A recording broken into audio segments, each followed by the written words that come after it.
यहाँ से गया सऊदी अरेबिया पाकिस्तान से, मोहम्मद बिन सलमान का जहाज लिया, मोहम्मद बिन सलमान के जहाज में, और उसके ऊपर पूरा सोशल मीडिया के ऊपर मार्केटिंग करी कि एमबीएस ने, देखो इमरान खान कितना बड़ा लीडर है कि एमबीएस ने अपना जहाज दे दिया कि आप मेरे जहाज से जाइए, रॉयल एयरक्राफ्ट। पहुंचा अमेरिका, पहुंचने के बाद क्या कर रहा है कि एंटी सऊदी अरेबिया टर्की और मलेशिया के साथ अलायंस बनाने के लिए वहां पे मीटिंग कर रहा है, ट्राइलेटरल। तो एमबीएस को मालूम चला कि यार ये हमने जहाज दिया इसको, हमने वहां भेजा, और ये वहां जा करके जो है टर्की और मलेशिया के साथ हमारे अगेंस्ट मीटिंग कर रहा है, कह रहा है कि हम नया इस्लामिक ब्लॉक बनाएंगे। तो एमबीएस ने अपना जहाज वापस बुला लिया। फिर इन्होंने फोन किया, फिर पाकिस्तान से एक जहाज गया और इनको पीआईए की फ्लाइट में लेके आया। Prime minister of Pakistan return to Pakistan in a commercial flight, और फिर उसको भी डैमेज कंट्रोल फिर बाजवा ने जाके किया। बाजवा सऊदी अरेबिया गए, बोले कि नहीं मैं करूंगा इस चीज़ को हैंडल।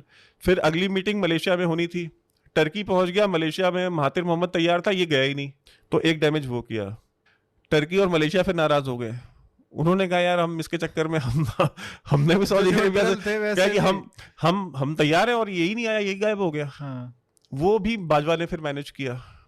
शाह महमूद कुरैशी की मीटिंग हुई सऊदी एम्बेसडर से, वो फॉरेन मिनिस्टर थे इमरान खान की गवर्नमेंट में, तो वो पाँव उसकी तरफ करके बैठे हुए हैं।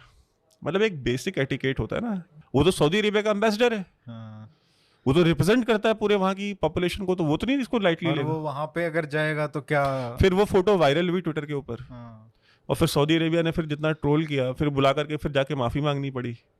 पाकिस्तान आर्मी ने वो भी मैनेज किया, डैमेज कंट्रोल किया। तो इनकी फैलाई हुई गंदगियां ही तो साफ कर रहे हैं ना 3.5 साल। और एक्चुअली अगर इसने थोड़ा सा दिमाग लगाया होता ना, तो ये लाइफ टाइम प्राइम मिनिस्टर रह सकता था पाकिस्तान का।